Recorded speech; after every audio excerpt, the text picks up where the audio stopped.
A middle-aged man struck a 10-year-old boy during a flight. What followed hushed the whole aircraft. Some experiences in life stay etched in your memory forever. For Miles Carter, that moment began high above Missouri at 34,000 feet, soaring, in a metal cylinder traveling from Colorado Springs to Atlanta. It was his first flight, 10 years old, eyes bright with wonder, dressed in a dark green hoodie emblazoned with Space Explorer across the front, a dream he held for his future.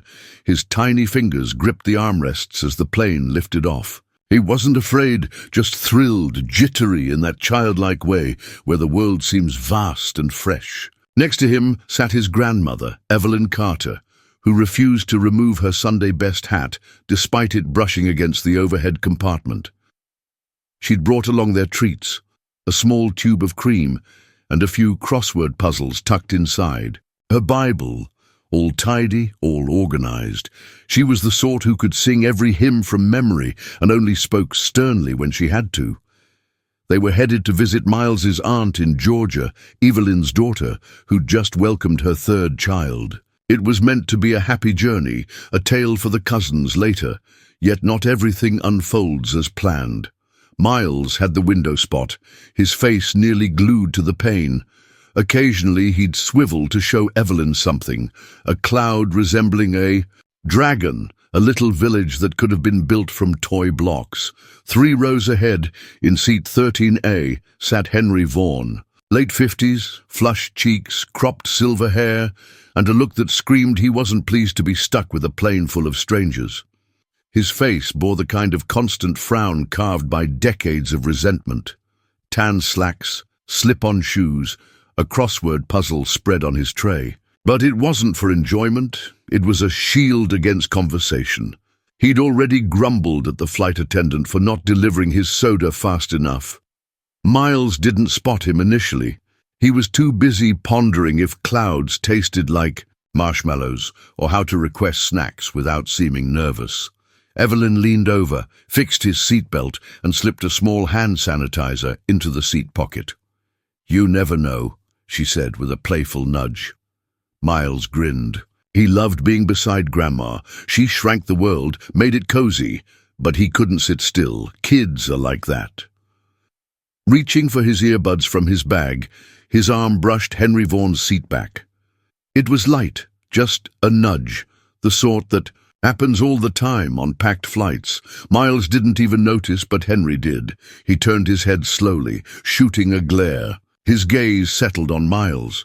Miles glanced up, puzzled. "Oops, sorry," he murmured. Henry said nothing, just pivoted back. Evelyn caught it. Her eyes sharpened a bit, but calm lingered for a few minutes, almost serene. The plane droned on, slicing through the clouds. That peace, though, wouldn't hold. Trouble was brewing and no one aboard saw it coming. It struck quick. Miles reached again, this time to connect his earbuds. The port was tricky, hidden between the cushion and the wall. He adjusted. His leg tapped the tray ahead, barely a touch, but Henry Vaughn spun around like he'd been attacked. "What's your problem, kid?" he snapped, twisting in his seat. His words pierced the engine's hum, harsh and furious. Miles stopped cold, eyes huge, hands hovering. I didn't mean it," he whispered, voice faint.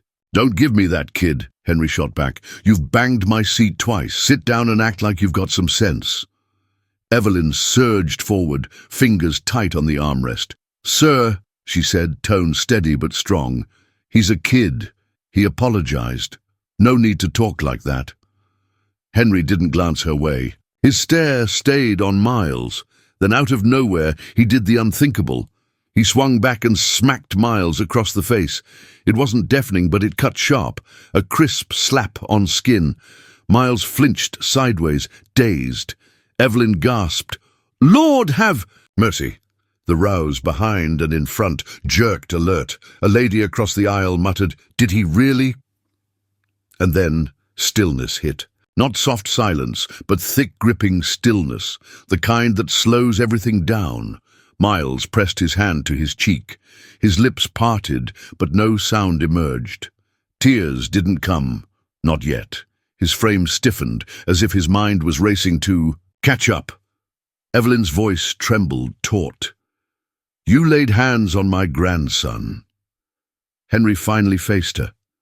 "If you taught him to keep still, I wouldn't have needed to," he said coolly, as if it made perfect sense. Evelyn shot up, knees, banging the seat ahead. "Touch him again, and I promise you—" Henry raised his palms, mocking. "Oh, here it comes," he sneered. "Always the victim card, predictable." A guy 2 rows up turned, eyes popping. A young woman in the rear scrambled for her phone, camera ready. The plane stirred awake. The vibe shifted, tense, chaotic, charged. Lisa Parker, the flight attendant on shift, hurried from the galley. Maybe 30, brown curls clipped under her cap. "Sir, what's going on?" she asked. "He struck my grandson," Evelyn snapped. "Right here in front of me." Lisa glanced. From Miles to Henry, then back. "Did that happen, sir?" Henry slouched back and shrugged. "The kid kept jostling me, needed a lesson in respect." "He's 10, Evelyn yelled. "You don't touch a child, you don't touch anyone." Miles stayed mute, eyes fixed on the seat ahead, his fists clenched in his lap. Lisa scanned the cabin. Whispers spread, phones lifted. A man stretched across the aisle, glaring at Henry. Every eye on the plane was locked on now. "Ma'am, sir, please stay calm," Lisa said cautiously. "Let's keep this under control." "Too late," Evelyn hissed. Miles finally faced his grandmother. "Grandma," he whispered, voice quivering. "I just wanted my earbuds in." She dropped beside him, thumb grazing his cheek. "I know, sweetie, I know." Lisa stepped back, hitting the intercom button to alert the front. But before anyone could act, a steady voice rose from 4 rows behind, shifting everything. "I witnessed it all." The tone wasn't booming, but it rang clear, firm, unwavering. Head swiveled as a man in a grey jacket rose from seat 17C. Dr. Samuel Hayes, mid-40s, neatly shaved, deep brown skin, hints of grey at his temples. The type who spoke deliberately, not brash, not forceful, just precise, weighing each word. "I saw it unfold," he went on, stepping forward, steadying himself on the seats. "That man hit the boy." He pointed straight at Henry. "No excuse justifies it. That was assault." Henry chuckled low and shook his head. "You were too far to see straight. The kid's been hopping around like a wild ball half the flight." Samuel brushed it off. He faced Lisa. "I'm a trauma surgeon. I've handled worse, but let's be clear. This was wrong and unlawful. He hit a child. No parent lets that slide. No grandparent should endure it." Evelyn lifted her gaze to Samuel, eyes wet with shock and thanks. "Thank you," she murmured. Miles peeked from under his hood, watching the stranger. Samuel gave a brief nod, kind yet firm, a sign he wasn't alone. Another attendant, Ethan Lee, early 20s, green, appeared. He muttered something to Lisa. She nodded, then turned to Henry. "Sir, we need you to switch seats." Henry's face contorted. "I'm not moving. I paid for this spot. I didn't do a thing wrong. The kid's been all over me for an hour." Ethan, calm but resolute, said, "Sir, we're trying to calm this down." Henry leaned back, arms folded. "I'm good here." Across the aisle, a woman piped up, middle-aged, red hair, tight bun. "I saw it too," she said. "The boy didn't earn that. It was a tap. You don't strike a kid for it." Another voice joined, then more. Passengers spoke out, falling like dominoes. A whisper. "This is wrong." Another. "Why's he still there?" From the rear, loud and clear. "If that were a white kid, you'd have pinned him already." The air grew heavy. You could sense it, the weight, the edge of something huge. Miles curled his knees to his chest. Evelyn stayed low beside him, hand on his back. Her words softened, almost a chant. Samuel didn't sit. He edged aside, letting the crew take over, but he wasn't finished. Arms crossed, he stood visible. A silent pillar, a testifier. Ethan faced the front. "I'll tell the pilot." Henry rolled his eyes. Sure, tell him the kid can't stay put for 2 hours without pestering folks. See what that does." Lisa's jaw tightened, but she held back. She headed up the aisle, but before she reached the cockpit, chaos flared behind her. Lisa wasn't halfway back when the yelling kicked off. Henry stood now. That grabbed every gaze. He wasn't tall, but he puffed out, shoulders broad, chin high, voice booming like he was in a legal showdown. He pointed at Evelyn. "This is what's broken in this nation. You let these kids run wild, no manners, no rules, and when someone steps in to show them right, I'm the monster." Evelyn rose too. Her tone stayed level, but her presence loomed. "You didn't show my grandson a thing," she said, quiet and solid. "You hit him. That's not teaching, that's violence." Miles sat still, head bowed. He looked tiny, ashamed, mad, all at once. He trembled. Samuel stepped up again. "Sir, I'd sit if I were you before you sink deeper." "I'm sinking." Henry spun to Samuel.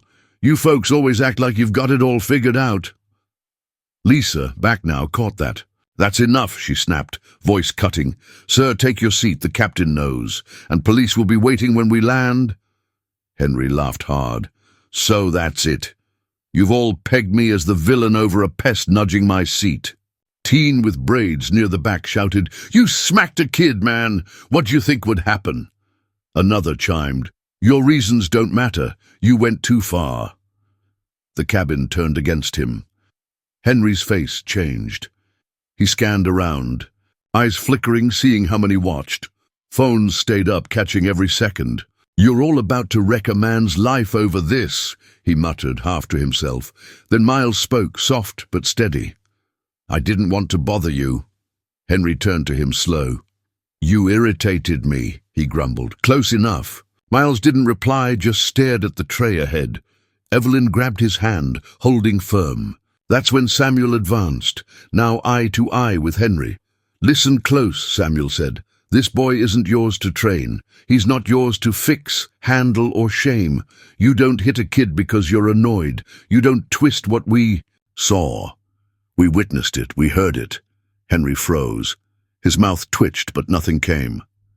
"Now," Samuel pressed, "sit or keep standing and bury yourself further."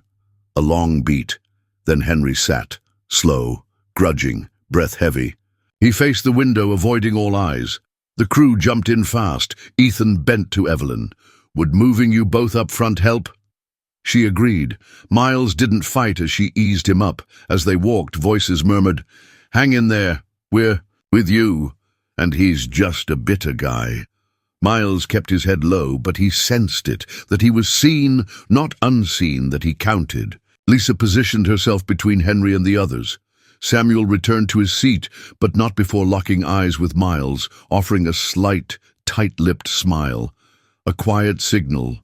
"You're okay now." But as the plane began descending, seatbelts clicking on, the real tempest was still ahead. The ground loomed with flashing lights and unavoidable questions. Descent started. All strapped in, trays up, shades open, but the cabin air felt dense, strained beyond altitude. Miles sat mute beside, Evelyn up front, small hands clutching the seat's edge. He didn't reach for his earbuds again, didn't peek outside, just gazed forward, like he wanted to melt into the fabric. Evelyn watched, heart heavy. She'd faced plenty, raised 3 sons in Tallahassee, lost one, endured years of being dismissed, overpriced, undervalued. But this, seeing her grandkid, struck by a stranger before a full plane, this pain cut different. "I'm so sorry, sweetie," she murmured. "You didn't earn that."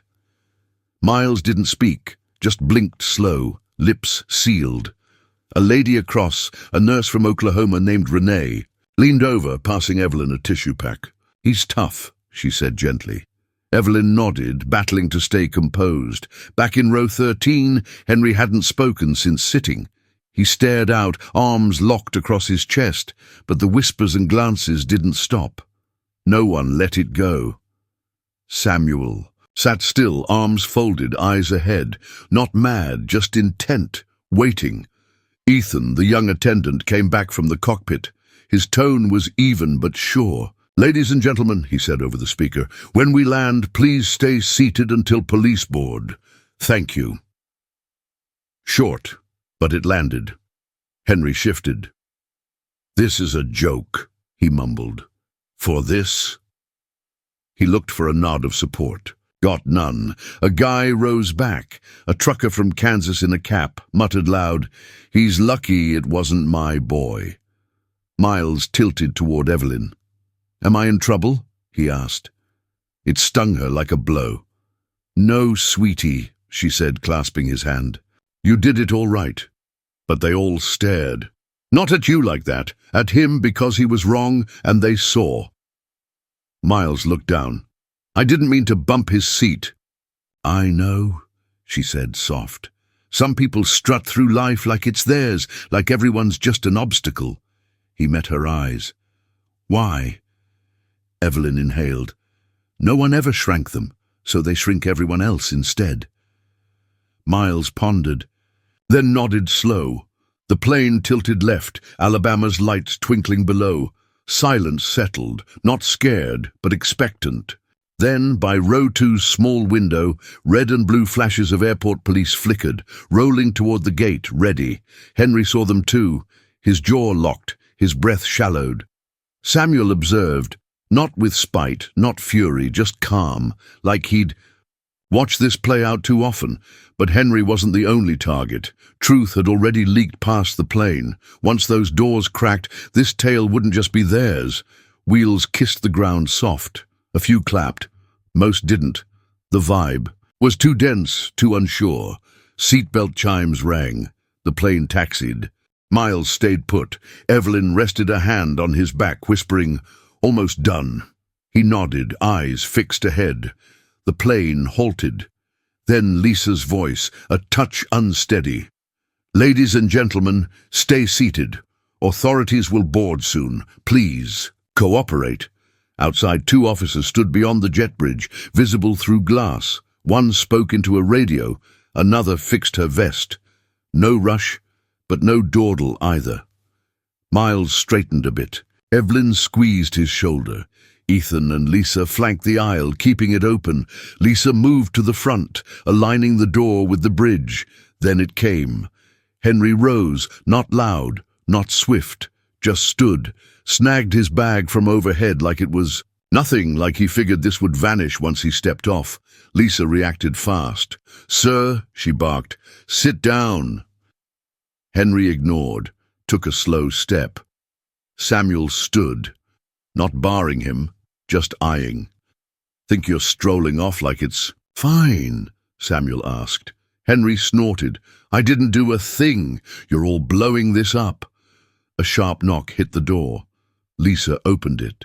2 officers entered. 1 man, 1 woman, both cool, collected. The woman spoke. "We're here for Mr. Henry Vaughan." Henry raised a hand, feigning confusion. "That's me. What's this?" She didn't explain, just advanced. "Sir." "In, come with us." Passengers craned to see. Phones recorded, whispers rose, eyes fixed. Henry scanned the crowd once more. His face fell. Not mad, not cocky, just bare. He glanced at Miles, who now watched back. No crying, no fear, just quiet power. A calm kids don't usually have, but sometimes find. Henry paused, then trailed the officers out. Passing Samuel's row, he muttered, "This is absurd." Samuel didn't blink. "No, it's consequences." The officers took Henry off. The door closed. A few exhaled hard. 1 lady clapped once, then stopped. Lisa faced Evelyn and Miles. "We're so sorry this occurred," she said. Evelyn nodded wearily. "Not your fault, but thanks for stepping in." Lisa paused, then said, "If you want to file a report, we'll help now." Miles spoke again. "Will it stop guys like him?" Lisa knelt, picking words. "Maybe not. All but it makes it tougher for them to slip through." Miles looked at Evelyn. She nodded. "Then we will." But they didn't know yet. Before they left that plane, clips were online, the world tuning in. The tunnel to the gate felt icy. Miles walked slow beside Evelyn, her hand a guard around his. Samuel trailed behind, quiet, but there. Lisa and Ethan guided them past officers to a waiting spot, where a Delta rep stood, clipboard in hand, face taut. Word spread quick. 2 folks were already quizzing passengers softly. Phones stayed out. A woman from row 19 streamed live, voice quaking. "I saw it go down. A grown man hit a kid, like it was no big deal." Some backed him at first till the right voice spoke. Security led Evelyn and Miles to a calm terminal corner.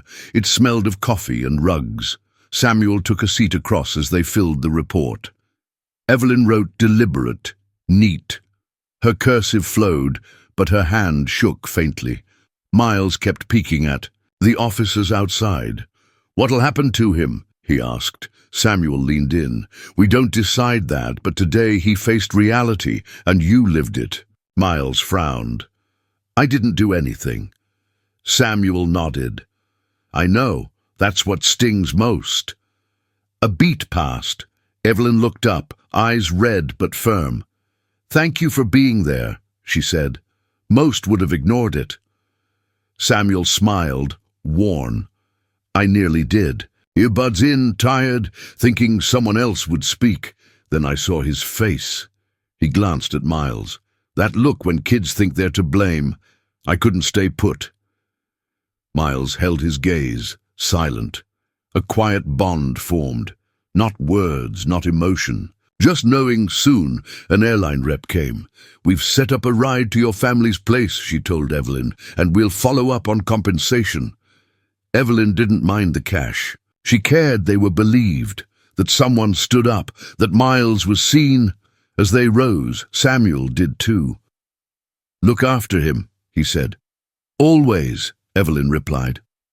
They shook hands. Miles lingered, looked up at Samuel.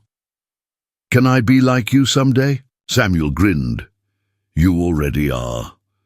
Miles flashed a shy smile, then left with Evelyn, their shapes fading down the hall. That night the video hit 10 million views. Comments exploded. Anger, support, hurt. Some excused Henry, but most pushed back. His name trended.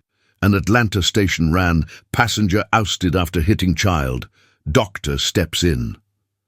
Someone dug up Dr. Samuel Hayes's creds. He dodged interviews, shunned praise. He'd said his piece. The world didn't crave a savior. It needed folks who wouldn't turn away. Maybe that's the takeaway. Sometimes a tiny move, a hand lifted to shield, a voice lifted for truth, shifts it all. Not just for the one hurting, but for all who see. If you spot someone wronged, speak. Even if you tremble, even if it scares you. Silence always picks the wrong side. Be the one who rises.